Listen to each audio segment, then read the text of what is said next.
As land opened up through purchase, treaty, and defeat of Native American populations, more and more whites and their slaves poured into the new territories of the southeast region of the United States. Now, cotton was a crop that, when worked with plow and hoe, required strenuous work at certain times of the growing season, but did not require continuous labor.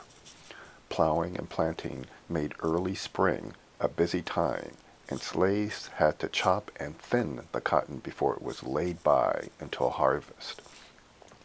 Picking cotton was by far the most labor intensive of all the efforts, since it had to be done in a fairly short time, and the amount of cotton a planter's slave could pick over the harvest period before rain damaged the fiber dictated how much cotton he could plant. Slaves on cotton plantations had a good bit of time then when they were not at work on the cotton crop. Planters believed the underuse of slaves was dangerous. It gave them time to plot, scheme, and become lazy, according to them. So food crops, such as corn, were commonly planted throughout the South. Ultimately, a kind of symbiotic relationship between cotton and corn production came to exist. Slaves planted, cultivated, and harvested corn around their schedules for work in cotton. Corn became an inexpensive staple of the Southern diet, as well as the main feed for Southern cattle and hogs. In addition, more skilled slaves were often hired out during times when their skills were not needed. Also, other crops were grown. Sugar, for example, was grown in southeastern Louisiana. The result of this boom, of course, is the huge forced migration of African Americans, not only from Africa, but also from within the United States to the lower South.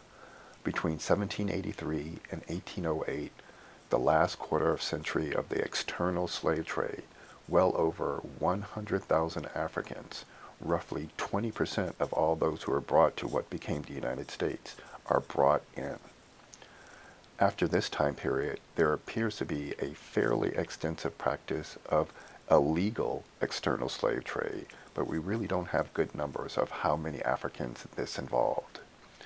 It appears that the vast majority of slaves who found themselves migrating to the Deep South did so in the early period before 1808 as a result of their owners migrating. After this time period, and with the growing boom in cotton, it seems clear that the majority of African Americans found themselves thrust into an interregional trafficking of slaves, in which slaves from the Upper South and coastal area were generally sold southward and westward. Most of the buying, transporting, and selling was done by professional slave traders. Slave traders could attend public auctions where they could bid on slaves, but more commonly they would visit farms and plantations. The slave trade was tied to seasons. Buyers roamed the countryside of the Upper South in the late summer and early fall, with the busiest buying season falling in October and November. Sales in the Lower South occurred between December and April. Reason for the seasonality of the slave trade had to do with crop cycles, terms of trade, and epidemiology. In the Lower South, crops were marketed by December or January, so this was a time when planters had cash in their hands. Traders insisted on cash transactions, so they had to come when the planters actually had cash in hand. Coming in the winter and early spring months, slaves were less immediately exposed to the summer disease environment when malaria and yellow fever carrying mosquitoes were prevalent. The transportation of these slaves was occasionally on water, but most likely by foot. A coffle, or marchable gang, which was typically 30 or 40 slaves connected by chain, were marched from the Upper South to the Lower South. This procession was generally accompanied by one or several covered wagons holding food and cooking supplies and available to carry the sick. Several men, usually on horseback, went along with the traders as drivers or guards. As the traders and their coffles approached their destination, they began preparing for sales. Slaves were washed, men were shaved, and gray hairs were either plucked or covered with blackening brush. Someone who had not fared well on the trip was fed up, that is, taken aside and given larger quantities of food and drink over several days to improve his or her marketability.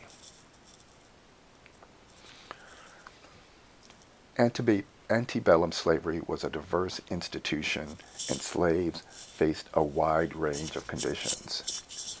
Some lived on large plantations and toiled under the watchful eyes of overseers, while others on small farms worked beside their owners. Some had resident masters with whom they came in frequent contact, while others worked for absentee owners they rarely saw. A very small number of slaves belonged to free blacks, especially in South Carolina and Louisiana, and others to Native American owners. Slaves served as preachers, carpenters, blacksmiths, house servants, drivers, agricultural laborers, and grew a wide variety of crops, including cotton, sugar, rice, tobacco, wheat, corn, and hemp. They face variations in region and climate, as well as treatment and owner disposition.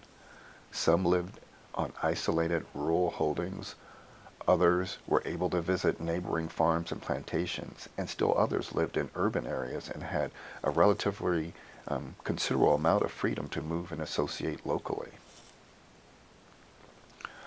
While there is no one form of slavery that encompasses the experiences of all slaves and all masters, there are some patterns.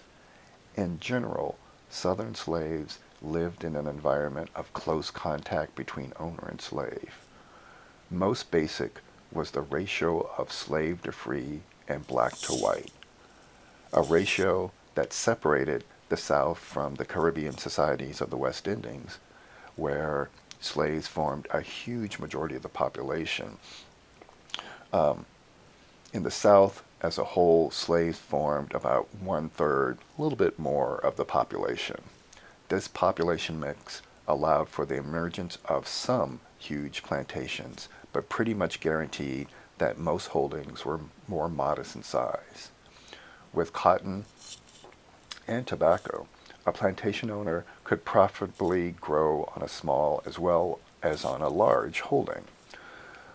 Cotton plantations were on average somewhat larger than those for tobacco in the Upper South, but the fact that they could kind of grow cotton on any size of plantation meant that most antebellum slaves would not live on huge Caribbean-style estates. Most slaves not only lived on relatively small plantations, but also lived with resident owners. Farms and small plantations with fewer than 30 slaves constituted more than 90% of the rural slave holdings. That is, the majority of slaves lived on these kinds of plantations. In fact, most slave owners owned 10 or fewer slaves. Resident owners who usually supervises their operations personally. African American slaves engaged in a broad range of work, but evidence suggests that in general, about 3/4 of the adult slaves worked as field laborers, while 1/4 had other types of duties. There were more specialization of work on larger plantations and in cities than on smaller plantations and farms.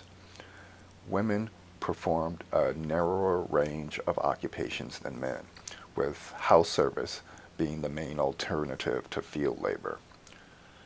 The peculiar configuration of enforced labor and sexual relations under slavery came together most dramatically where the two forms of domination overlap. That is, in the experience of slave women. And here I want to focus a little bit more on the labor of African American slave women.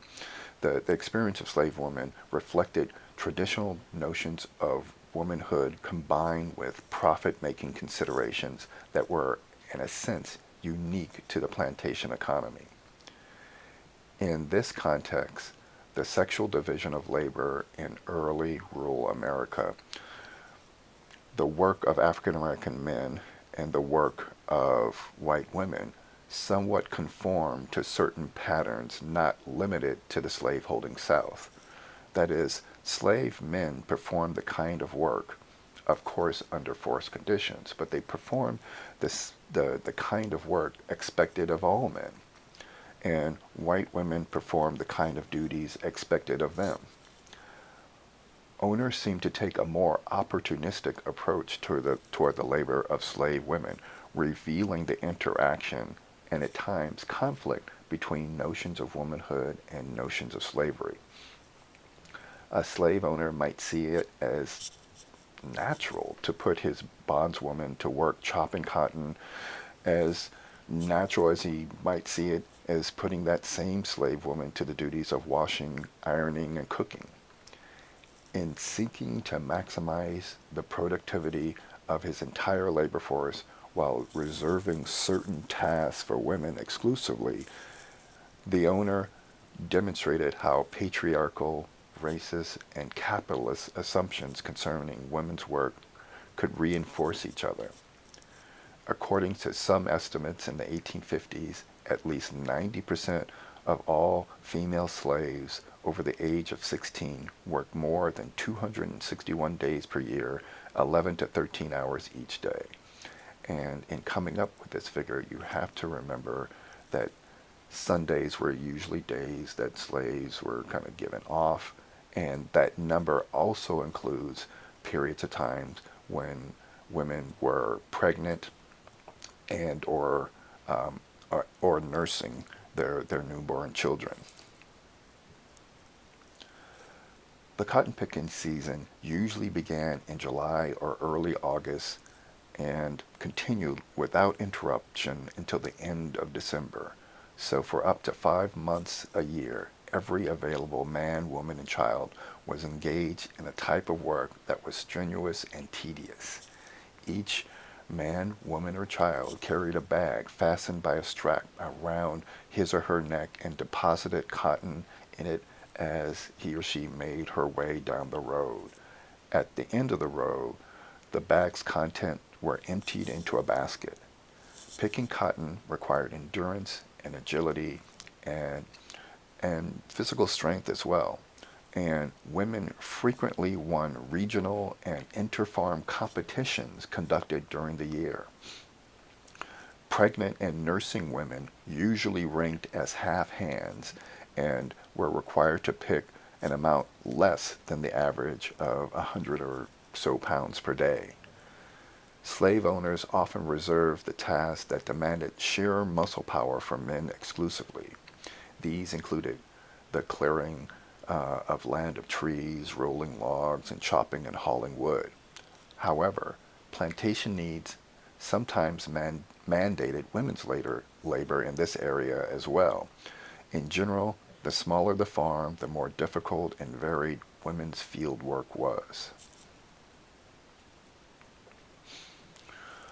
Although pregnant and nursing women were expected to be less productive, they were still expected to work. Slave owners tried to balance making use of the physical strength of women as field workers and at the same time protecting their investment in women as childbearers. These two objectives, one focused on immediate profit returns and the other on long-term economic considerations, at times clashed as women who spent long hours picking cotton, toiling in the fields with heavy iron hoes, and walking several miles a day sustained damage to their reproductive systems immediately before and after giving childbirth. At the regional level, a decline in slave fertility and increase in miscarriage rates during the cotton boom years of 1830 to 1860 suggests that heightened demands made upon women, both in terms of increased workloads in the fields and family breakups associated with the massive forced migrations of slaves from the upper South to the lower South. On some plantations, for financial reasons, slave owners might have regarded pregnancy as central, but they also frequently suspected slave women, whether pregnant or not, of pretending to be ill or tired. These suspicions might help explain the recklessness with which some owners forced women to work in the fields during and after their confinement, a period of time that might last as long as 4 or 6 weeks, or might be shortened by owners who had women deliver their children between the cotton rows. Whenever possible, black slave women manipulated their unique circumstances in the struggle for their personal dignity and that of their families. As often as black men, black women rebelled against the inhumanities of slave owners. Like their ancestors and counterparts in Africa, most slave women took their motherhood seriously. They put their responsibilities for their children before their own safety and freedom, provided for children not their own, and gave love even to those babies born from violence. For enslaved men, escape to freedom was the most promising avenue for preserving masculine identity and individual humanity. For the slave woman, faced with the double onus of being black and female and the added burden of dependent children, womanhood and personhood were easier gained within the slave community itself.